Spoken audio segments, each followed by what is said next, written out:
patuloy na nagbibigay serbisyo, pag-asa at saya. GMA Regional TV, kapuso ng bawat Pilipino.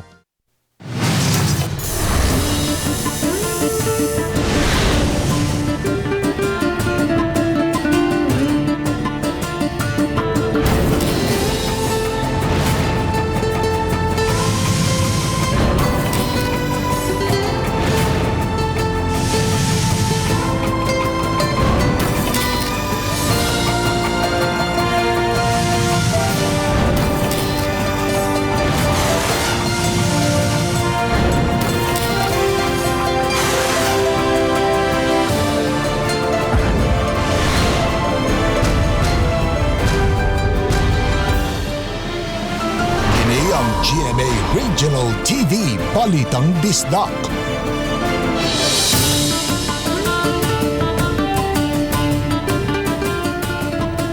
Mayong hapon na kinangin yung GMA Regional TV, Balitang Bisdak.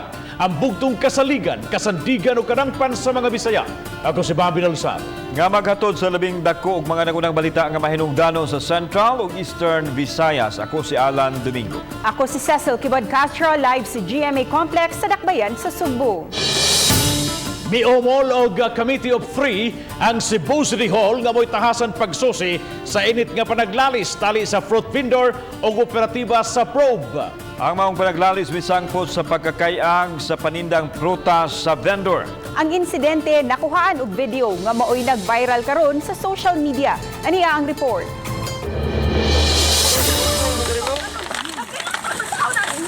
Mao kini ang nag-viral nga video tali sa fruit vendor o kawani sa probe atol sa gipahigayong clearing operation sa daplin sa karsada. Makita usab nga nagpasa ang prutas human giingong nag-inilugay ang taga-probe ug ang babaeng vendor. Ang panghitabo gipaimbestigar karon sa mayor aron masuta ang tinuod nga nahitabo. Suma ni Attorney Ray Galon ang tigpamaba sa mayor nga ang Committee of Three ang gilangkuban sa mga abogado may nagsusi niini. Ang atong gibasihan sa kining investigasyon mao man ang nag-viral nga video atong gipaabot ang tubag pursuant to due process sa mao nga hingtungdan nga probe enforcer.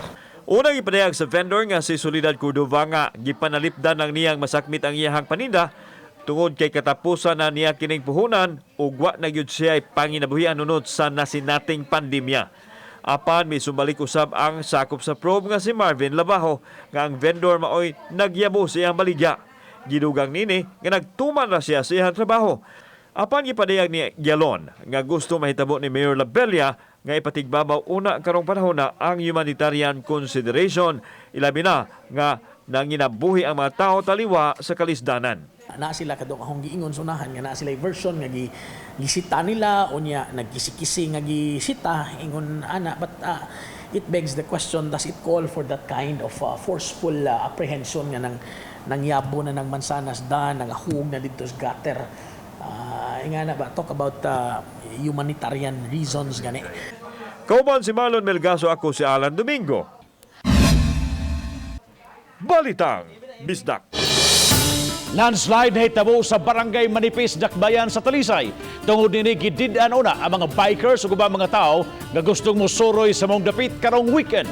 Si Chona Carion sa report. Tungod sa uwanon nga panahon ilabi na sa kahaponon, laing landslide ang nahitabo sa barangay Manipis. Hinuon, gamay lang kini og kaagian ra gihapon ang Picas Lane sa barangay. Nahugno usab ang bahin sa concrete road sa dapit tungod sa soil erosion. Tungod sa nahitabong landslide, gidid-an una ang mga bikers o mga tao nga gustong mulaag sa barangay Manipis karong weekend. Gipahigayon hinuon dayon ang clearing operation sa dapit. Sa DPWH project, we thank them, nanindot na ang daan dito. But katon, yesterday na naguba because of the landslide. So ilang gibuhat na lang ang mga yuta na nahagbong, most na lang giabuno. And the road will be passable by today. Hinuon mato ni Mayor Samsam Gulyas nga ibalik ra kini nga buksan sa mga bikers ug gustong mag-sightseeing kung matapos na ang clearing operation ug dili na usab bubundak ang kusog nga uwan. Uban ni Renante Quiñones, Chona Carion, Balitang Bisdak. Regional Bird Flu Task Force gidagda mogkuha og mga blood samples sa mga domesticated birds sa Olango Island sunod buwan aron pagsiguro nga luwas sa bird flu ang dakbayan. Si Luan Merondina sa report. Matagbuan sa Oktubre, magsugod na pag-migrate ang mga langgam gikan sa China o ubang nasod sa Asia sa pagsugod sa winter season. Og paboritong destinasyon sa mga migratory birds ang Olango Island. Busa sunod buwan, susihon sa mga sakop sa Regional Bird Flu Task Force ang mga domesticated birds sa Olango Island, sama sa mga manok og itik og kuhaan og mga blood samples. Ang area nga duol ana is kaning ato ang Santa Rosa, Sabang, Talima, pwede siguro ko ana sa tusod ang mga tungasan. Pero plano na ko, bisan the whole Olango, mga barangay, ato nan para sure na lang sabta. Gitataw hinuon sa City Vet nga wala sila'y nadawat nga mga taho nga may mga domesticated birds sa Olango Island nga naigo sa bird flu karong tuiga. Hinuon dili lang mo kumpiyansa ang City Vet, ilabi na kay daghan ang mga strain sa bird flu. Magpadayon ang ilang monitoring hangtod sa katapusan sa buwan sa Pebrero sa pagtapos sa winter season. Since the first katong outbreak, if na remember nato 2008 matong outbreak sa bird flu. So far since that time, sa sige na mo kolekta, wala pa tay kuan. So pasalamat lang tang negative ang ato ang result. Uban ni Godfrey Relien, Luan Merondina, Balitang Bisdak. Online petition migawa sa social media nga nanawagan sa pagpalagbot sa Danao City Superintendent tungod sa giingong dili makaturungano niyang pagduma apan gihimaka kini sa maong opisyal. Si Femari Dumabok sa report. Mga magtutudlobo sa Departamento sa Edukasyon sa Danao City sa ilang online petition na masangil kang DepEd Danao City Superintendent Leah Noveras nga dili makiangayon. Pipila niini ang gingong pugsanong pagparesign ni Noveras sa magtutudlo nga nagpositibo sa COVID-19. Ang pagpadidak sa ilang sweldog ang pagdestino kanila sa laing tunghaan. Ang online petition gipadangat ngadto kang DepEd 7 Director Salustiano Jimenez, Secretary Leonor Briones, Civil Service Commission, Danao City Mayor ug sa mga legal practitioner. Sa pakiginawi sa GMA TV Balitang Bisdak ang Noveras, ang tanang pasangil iyang gimakak. Nasayra na lang ni Noveras ang online petitions sa mga kawani sa opisina kagayang buntag. Iyang gipasabot nga dili siya basta-basta makapataktak og kawani ug kun na may deduction sa ilang sweldo, magagad kini sa ilang biometrics o DTR nga gisubmit.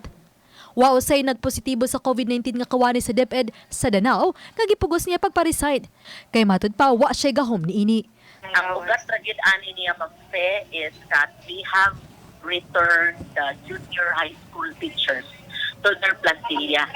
Kay ang upat magud ka level magpe gikan sa kinder, elementary, junior high school ug senior high school.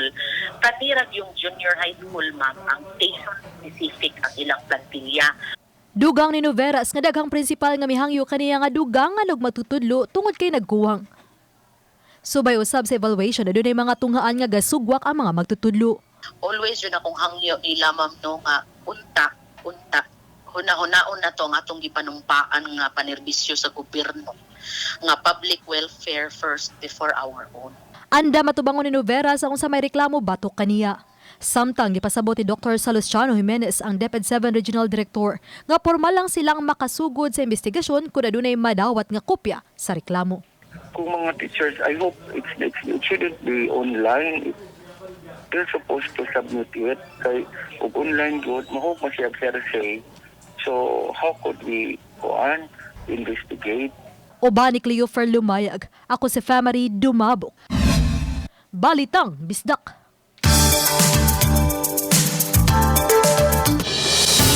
Pipila ka adlaw sa dili pa magasugod ang klase sa mga public schools. Gisugda na ang distribution sa learning module sa ubang mga eskwelahan. Preparasyon kini aron maandam ang mga gidikanan sa unsa man ang new normal sa pagtungha.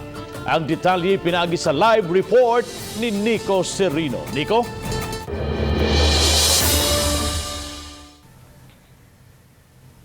Yes, Bob, kapin sa simana sa di pa magsugod ang klase sa mga public school, subsub na ang preparasyon aron masiguro nga hapsay kini.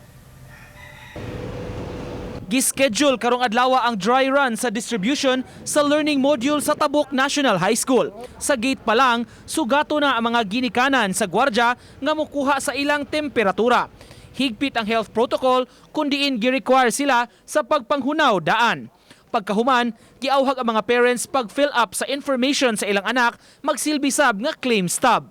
Dunay markers ug step-by-step nga proseso aron matuman ang social distancing. Hugot ang mga health protocol nga gipatuman dinhi sa eskwelahan aron masiguro ang kaluwasan sa parehong ginikanan ug sa ilang mga magtutudlo. Gani sa pag-claim sa module dunay proseso gyud nga gipatuman, no contact policy aron pabiling luwas ang tanan sa COVID-19. Matud sa mga magtutudlo, mas maayo nga mabansay ng daan ang mga ginikanan sa pamaagi sa claiming. Gidid-an ang kabataan nga mo claim, ginikanan, guardian o baka silingan nga dunay authorization. Para di sad dili sad maglibog ang mga ginikanan. Para maayo nga familiar sa Yes, familiar sa lugar o asa sila padung. Kay kung atong kalit-kaliton, maghuot nga maglibog daghang pangutana. Okay ra. Follow gid sa kuan. Di ta mahadlok. Ngano man kay? Follow mo gid sa kuan ba lagyo umi. Sige nang Lorly nga mi claim sa module sa iyang anak nga si John, miangkon makaapekto sab sa panginabuhian niya ang sinimana nga pag-adto sa eskwelahan. Apekto jud kaayo. Ang trabaho mabiya. Asa ka trabaho ma'am? Naara sa kuan ng manicurista. Mahunong jud mabiya sa customer. Oo. Para makuha og module. Gianad na mo ang mga parents mo nang na-dry run para next week during the official na the distribution kay kabaw na sila sa steps niya di na sila masigig panutan na kung unsay buhaton.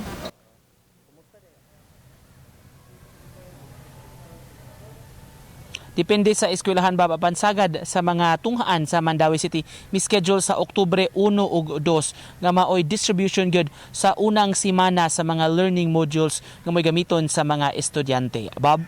Daghang salamat, Nico Serino sa imong live report.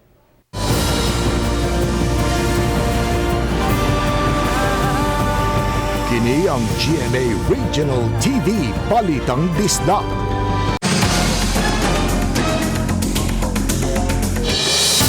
Dili mo minus 30 ka mga pamilya ang nawadaan silang Pinoy-anan human maugdaw sa sunog sa ang 20 ka mga panimay sa Purok Lunok, Barangay Hunog, Dakbayan sa Dumaguete sa Negros Oriental. Samtang adunay igong pundo sa food packs ang DSWD alang sa mga biktima sa sunog kung magkinahanglan sila sa ilang pag-abag. Si Faye Marie Dumabok sa report. Sa video nga kuha ni Angel May Llorente, makita ang pagulbo sa itom nga asugikan sa mga balay nga nasunog. Nakuano sabang mga molupyo nga nagtinabangay pagpaong sa kayo nga milamoy sa kabalayan. Apan pipila lang ka minutos dali kayong gilamoy ang 20 ka mga balay nga hinimo lang sa mga light materials. Napuggan usab sa mga tao ang pagtabok sa kayo sa kasikbit nga mga dapit. Gibanabana sa kabumbiruhan nga moabot sa 200,000 pesos ang danyo sa sunog. Wayo say kinabuhi nga nakalas. Mato DFO1 Emmanuel Cortel, arson investigator, nga usa sa ilang gisusi karon nga jumper mo hinungdan sa sunog.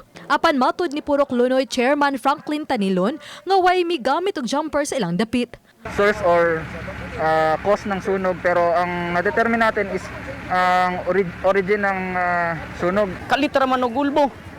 Ya di naman namo masulod kay ang mga kalabanan sa mga balay diri mga light materials manggudra. Usa ka molupyo nakabantay kun asa nagsugod ang sunog apan gi makakinising tungdan nga sa iyang balay nagsugod ang kayo. Hangyo ko mayor nga kinahanglan ila yan naming i-relocate sir kay dugan na kaayo mi pila na mi katuig diri. Wala ko kay balo sir kay katulog man kaming tulo uban sa akong apo. Nya gipukaw na malaman ko sa akong pag-umangkon nga tapad sa akong balay nga naay sunog.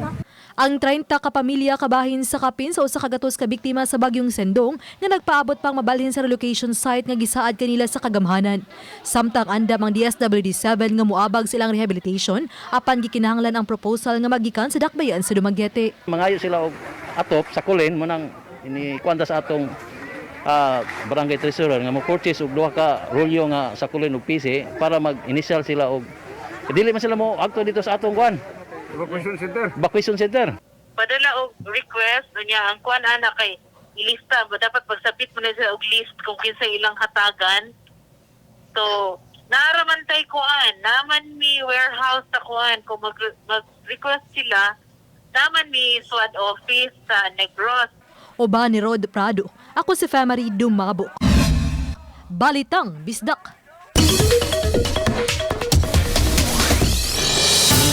Kaso sa dengue sa Dakbayan Sugbo ug sa Tibok Central Visayas miubos og 50%. Nakatabang sa pagpaubos sa kaso ang lockdown sa nakalabahing mga buwan. Ania ang report. Suma ni Dr. Jeffrey Ibones, ang hepe sa Cebu City Health Department, nga dako kaayo ang pagkunhod sa dengue cases sa Dakbayan karong panahona. Gani karong buwan lang sa Setyembre, usa lang ang natala nga kaso itandi sa Setyembre sa maaging tuig nga dunay 405. Gikan sa Enero hangtod ining pitsaha sa Setyembre, adunay 1,029 ka kaso itandi sa 2,945 sa miaging tuig. Sa nakalabing tuig usab, adunay 19 ang mortality, samtang si Enero hangtod sa Setyembre karong tuiga adunay 10. Layo pa man sa dinon ang kuan, ang tuig, pwede pa ni siya musaka pero hopefully lang ta nga dili lang ta no kay narabatay giatubang karon nga pandemic. Gitan-aw sa City Health Department ang pagpundo sa mga balay sa panahon sa lockdown ang nakatampo sa pagkunhod sa kaso sa dengue. Even sa panahon sa pandemya, atong City Health Department naman siya iyang kagalingon kanang dengue team.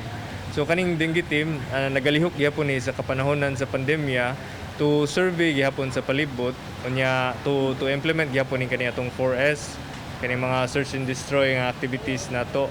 Base sa record sa Reso 7 sa DOH nga 51% ang pag-ubos sa kaso sa dengue sa rehiyon. Adunay 10,204 dengue cases gikan sa Enero hangtod sa Setyembre karong tuiga itandi sa 20,863 sa samang period sa miaging tuig. Bisan og ubos ang kaso sa dengue, may pahimangno ang mga health official sa mga tao nga dili mo kumpiyansa aron malikay sa makamatayng balatian. Usa sa akong nakita uban sa natong mga kaigsunan mahadlok sa madto og laboratory tungod kay mahadlok sila ma-expose sa COVID, pero importante gyud kay na nga magpa-detect gyud ta, early detection or magpa-CBC gyud ta. Prato yung masuta kay usay ra ba ang COVID ra ba sad is virus pod no. Posible sad nga COVID di siya nga or dengue gyud ay nga maingon nato ma-virus kanang COVID. Kauban si Marlon Milgaso, ako si Alan Domingo. Balitang Bisdak. DepEd Lapu-Lapu mikuha sa serbisyo sa usa ka printing press alang sa padayong pagprinta sa mga modules aron di maapektuhan ang trabaho sa mga magtutudlo sa pagsugod na unya sa klase karong October 5. Siluan Mayron Dina sa report. 100% ng andam ang mga module sa Pusok Elementary School alang sa week 1.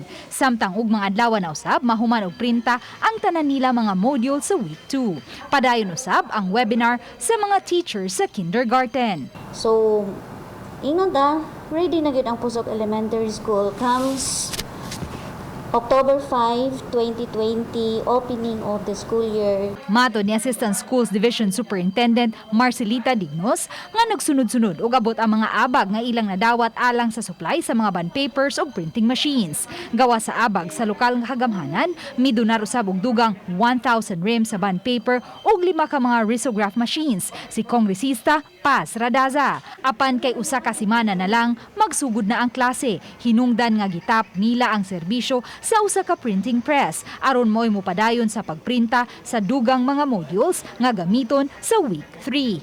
Gipasabot sa Assistant Schools Division Superintendent nga gawas nga kuwangon ang mga risograph machines nga kasamtangang anaa karon sa mga district schools. Dili na usab kayahon sa oras sa mga magtutudlo nga magsugod na ang ilang klase ug magpadayon pa sila sa pagprinta sa mga modules. It's a fact man good nga medyo dako gyud daghan gyud og trabahoon whenever kami ang moangkon sa pagprint ana. And then kuan pod another factor pod dili na makaya sa ato ang mga machines nga naa sa mga district offices. Dugang sa Assistant Schools Division Superintendent, sa pagkakaroon, wala pa gayo gitugutan nga face-to-face nga klase bisan sa mga dapit nga low-risk areas. 80% sa klase sa mga tunghaan sa DepEd Lapu-Lapu pinaagi sa modular learning, samtang 20% lang ang online class. Busa ang inahan nga si Edita Briones, kinsa may tulo ka mga anak nga pulos anaa pa sa elementary, miangkong maglisod gayud siya ning bagong pamaagi sa klase. Challenge gid kayo kay tulo ka buk ni ako ang anak lain-lain og grade level. Ya. Panikamutan lang gid nga makaya nako gandol la silang tulo. Uban ni Godfrey Rilien, Luan Merondina, Balitang Bisdak. Usa ka mahanag patabang sa GMA Regional TV Balitang Bisdak. Human ang ospital ang iyang anak sayo nining buwana. Matod ni Niel Inad, naglisod og ginhawa ang iyang anak hinungdan nga gidaki ni sa pribadong tambalanan. Sa unang medical abstract COVID-19 pneumonia, moderate apan sa kaduhang ug ikatulong abstract COVID-19 confirm na lang ang ana. Sa dihang mugawas tambalanan niadtong September 15, saysay ni edad nga gipahibaw sila nga dili sila maka-avail sa COVID-19 package. Aduna sila bayronon nga kapin sa 300,000 pesos. Hinuon sa ilang paghangyo nakagawas gyud ang ilang pasyente. Apan aduna sila dako pang utang tambag sa tigpamaba sa PhilHealth nga aron ma-verify kini mahimong mapada sa pamilya ang mga clinical abstract ug ubang mga dokumento sa benefit section. I-email lang ni ining maong email address. Kaya amo na kitang gusto ba mag-avail gid nito sa kuan gay sila ba nang gito gid nga COVID na kumbata sa piso gini sa kasimana sa barangay. Ang maka-assess ng gid sa patient, to be sure lang, akong suggestion is mo communicate na sila sa among kaning benefit section.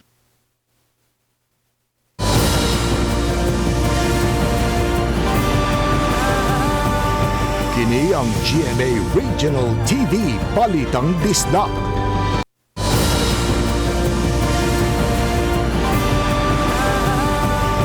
Kini ang GMA Regional TV Balitang Bisdak.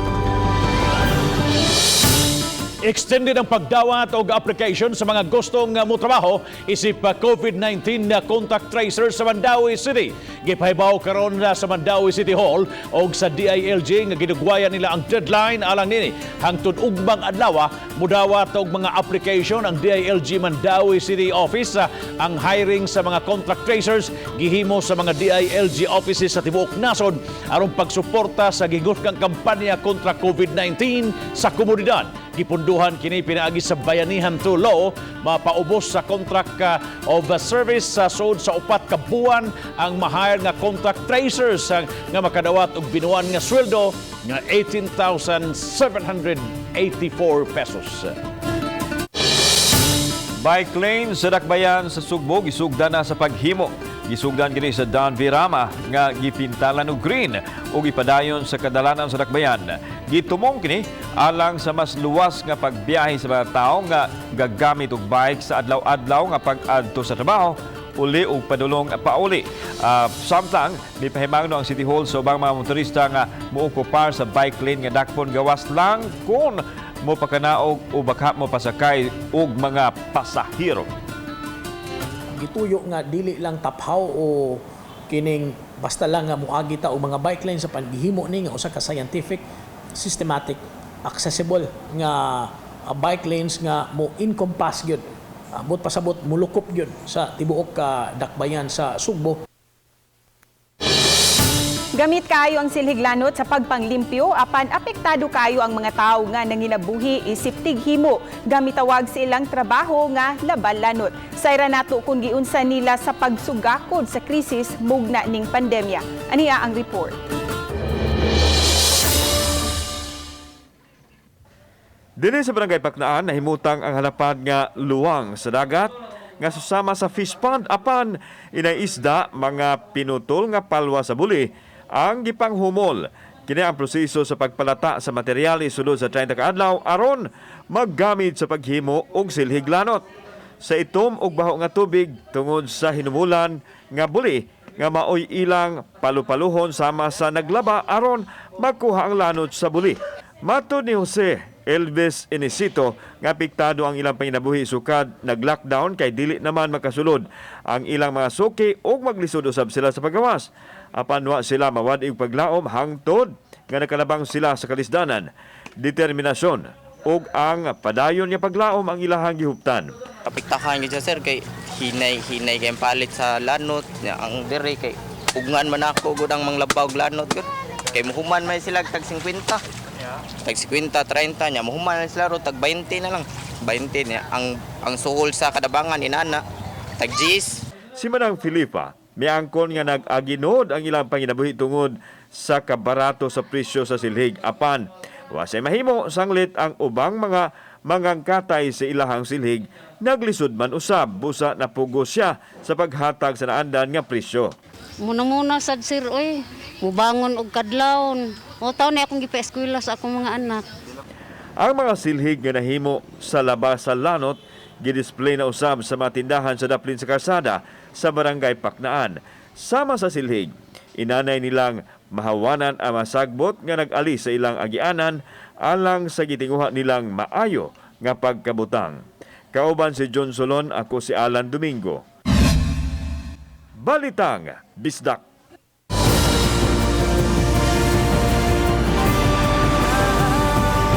Kini ang GMA Regional TV Balitang Bisdak.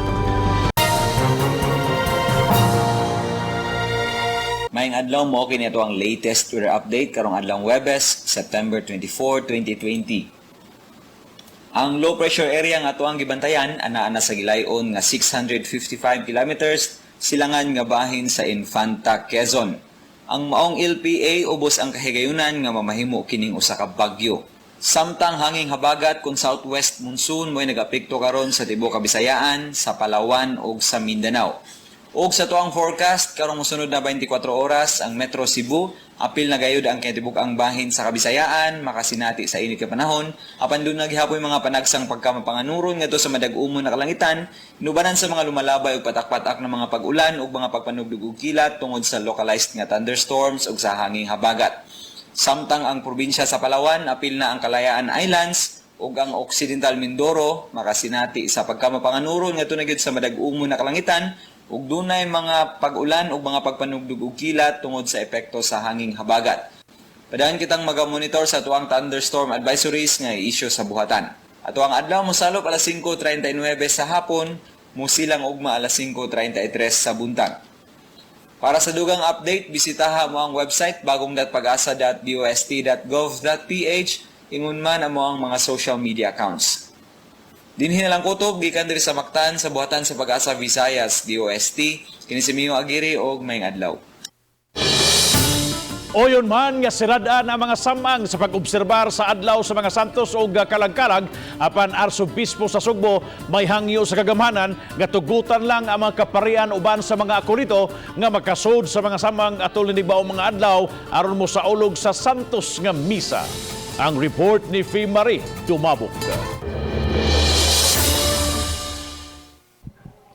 Suportado sa simbahang Katoliko ang desisyon sa kagamhanan sa pagtakob sa mga samang sa Metro Cebu.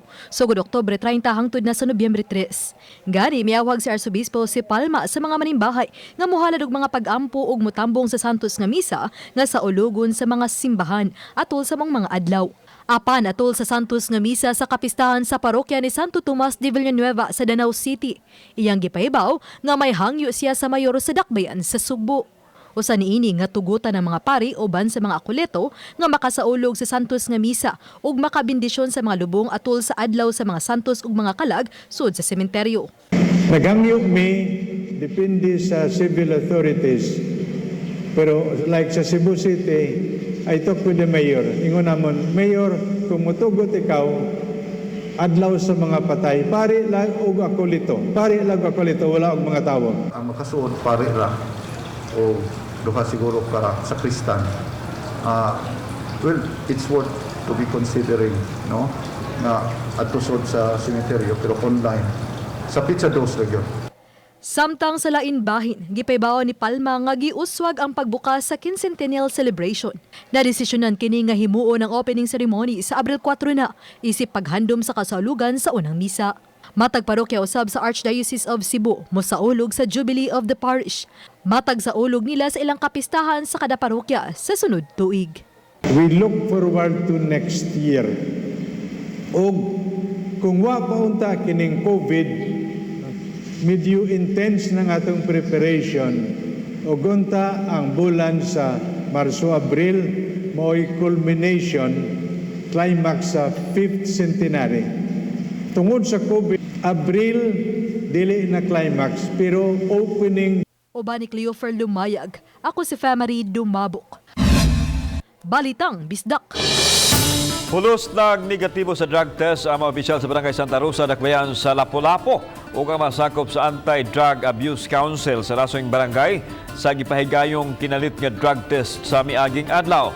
Gawas nini mipahigayon usab og refresher course ang City of Lapu-Lapu Office for Substance Abuse and Prevention sa Badak.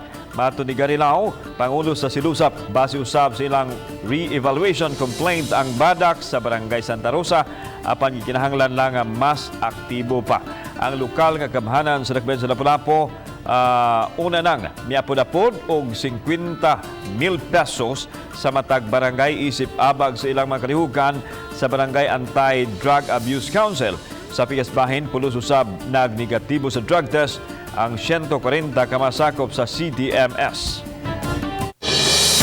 Pilipinas ang pabiling anaa sa ika-21 nga nasod sa tibuok kalibutan nga adunay labing daghang kaso sa COVID-19. Sa kaso niini nga mitungtong sa dulan 300,000. Apan kapin sa 231,000 usab niini ang natala ang nangaayon na. Ang report ni Family Dumabok. Ang data worldwide bitala og 31.8 milyones nga kaso sa hitaptan sa coronavirus. Hinuundulan sa 22 milyones na usab sa natalang kaso nangaayon na. Kapin sa 976,000 ang natalang namatay sa tibuok kalibutan tungod sa maong sakit. Sa maong talaan worldwide, kapin sa 294,000 niini sa Pilipinas. Kapin sa 231,000 na usab hinuon niini ang recoveries. 58,000 ang aktibo ug 5,000 ang namatay. Sa Central Visayas gahapon sa hapon mitala ang DH7 kapin sa 20,000 nga total COVID case. Hinuon 1,640 ang aktibo nga kaso. Sa probinsya sa Cebu nadugangan og 28 ka kaso. Rason nga 582 ang aktibo nga kaso. Upat usab ang nadugang sa Bohol, ana kini 150 ang aktibong kaso. Tulo ang nadugang sa Negros Oriental, 50 ang pabiling aktibo nga kaso sa maong lalawigan. Ug way bagong kaso ang Siquijor. Sa Cebu City, 21 ang nadugang kagahapon. Hinungdan nga 395 ang aktibo nga kaso. 5 ang dugang positibo nga kaso sa Mandawi City. 228 ang aktibo nga kaso niini. Usa ang dugang kaso sa Lapu-Lapu City. Ana kini sa 234 nga aktibong kaso sa COVID-19. Sa Eastern Visayas, adunay 4,366 nga rebok ang kaso sa COVID-19 kagabi. O 635 lang niini ang mga aktibo nga kaso sa COVID-19. Ako si Family Dumabok. Balitang Bisdak. Nailhan sa puti og pino nga balas ang dagat sa Panglao sa Bohol. Apan tungod sa tabong pandemya, hangtod karon wa pay turista nga makaadto sa lalawigan sa Bohol. Daghan ang apektado lakip na mismo ang tag-iya sa mga resorts. Giunsa kanila pag-survive kining maong mga hagit. Atong sayran pinagi sa report ni Fee Marie Dumabot.